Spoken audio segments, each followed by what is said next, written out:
So in my last video, I was able to show you how to solve calculus, particularly differentiation from first principle.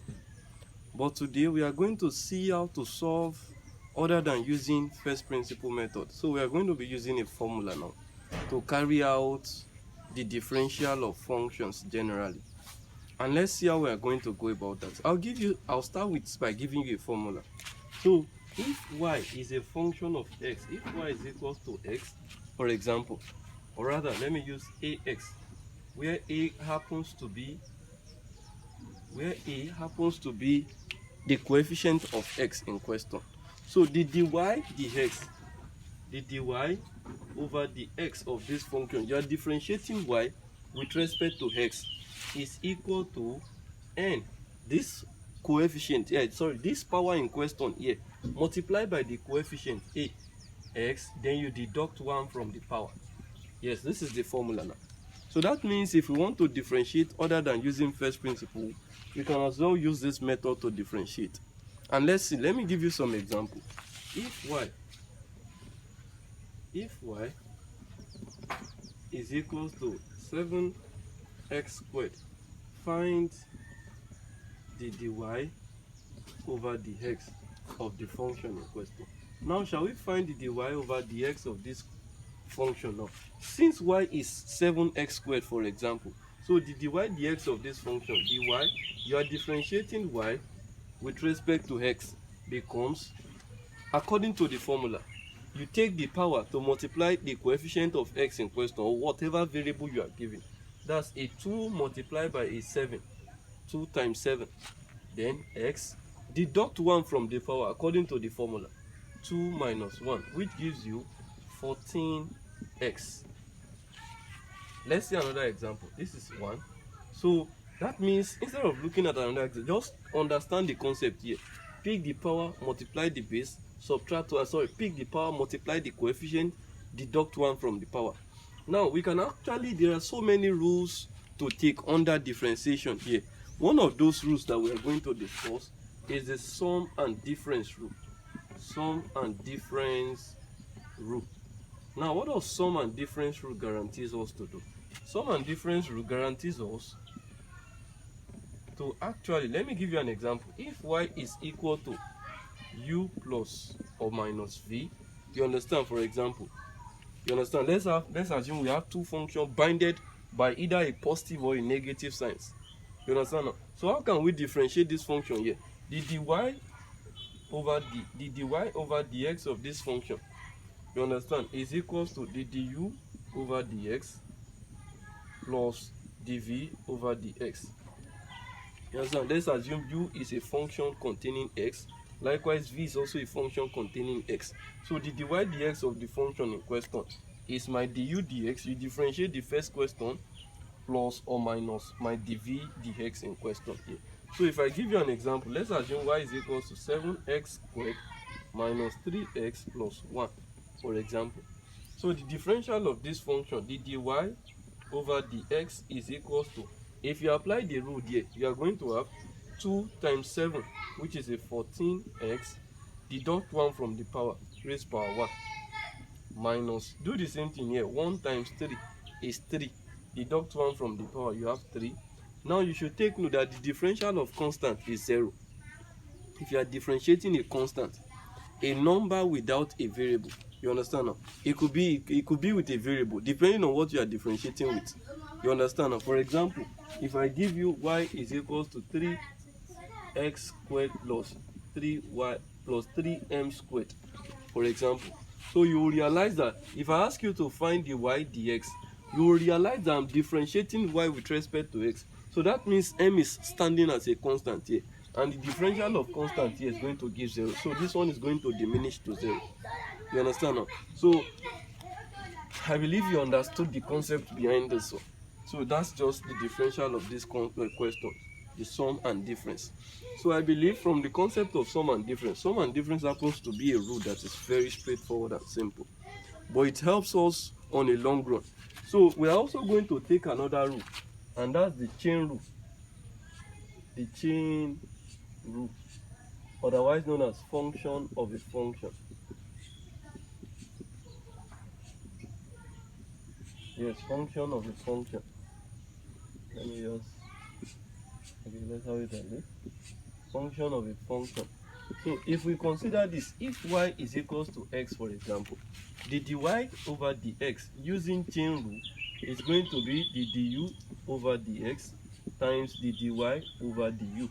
Yes, we are going to show an example and you see how this one came into existence.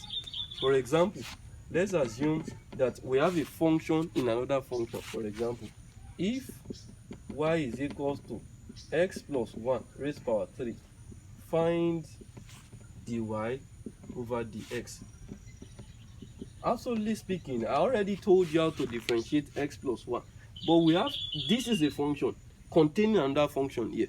So we have a function of another function. So that means we need to substitute. We need to apply our initiatives. And how do we go about solving this? Now, since we already know that y is equal to x plus 1 all raised to power 3, we can assume that u to be x plus 1 in question here. We can assume u to be this inner function here. So if u is the inner function, we are going to differentiate u with respect to x. Du dx becomes, if you differentiate 1x, you get 1. Differentiate 1 is 0. 1 is a constant in this case. So we'll now come back to this. Y is going to be, now remember that we have replaced x plus 1 with u. That means anywhere we have x plus 1, we impute u there. And this gives us u, remember it has a raised power 3 there.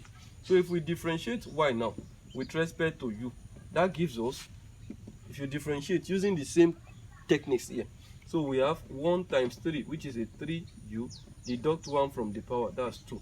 So the dy over dx, according to the formula, is du dx times dy du. So what's my du dx? Du dx times dy over du. And what's my du dx in question?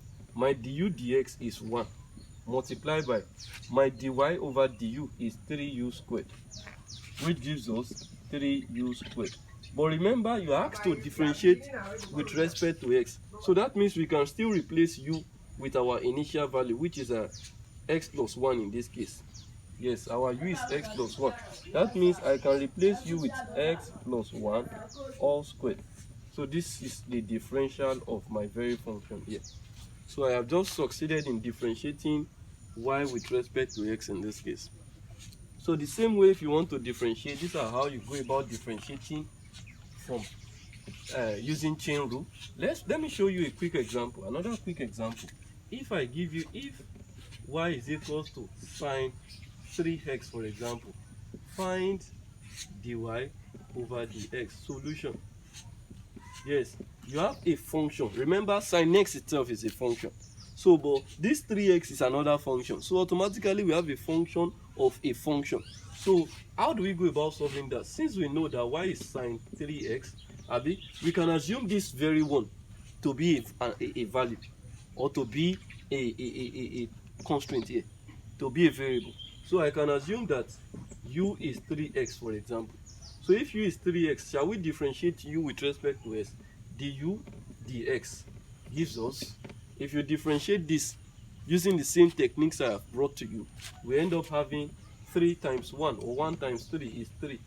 Then deduct 1 from here. 1 minus 1 is 0. X raised to power 0 is 1. So 3 times 1 gives you 1. 3 gives you 3 rather.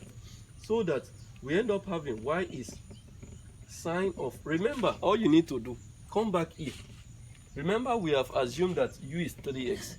So that means anywhere I see 3x now, I'll replace with u. So I end up having sine u instead. So that my dy over du becomes the differential of trig functions. I've shown you in my last video how to differentiate trigonometric function from first principles. I differentiated sine x successfully, and I end up getting cos x. The differential of sine x is cos x. The differential of cos x is minus sine x. You understand now? We also have differential of some other trig function like cot, like tan, like secant sec. You understand now? Like exponent, the differential of e raised to power x exponent x. All these you can actually check back. You understand? We are still going to show you how to differentiate. You can just try differentiating them yourself. Then if you are stuck somewhere my dm is free. So in this part here now, the next thing is the differential of sine x, as we always remember, is cos x, with which I've shown you this in my previous video. So this one, so that the differential, the dy dx, according to the formula, is du over dx times dy over du. So that you end up having, what's my du dx? My du dx is 3 times my dy over du is cos u. So that we end up having 3 cos u, isn't it? So remember, your u is a value representing x. So u is replaced with what? 3x. So anywhere I see u, I'll replace with 3x. So that's 3 cos 3x, which has actually end up giving me a result to the problem in question here. So I'm looking forward to your replies, your comments. Thank you for watching. God bless you.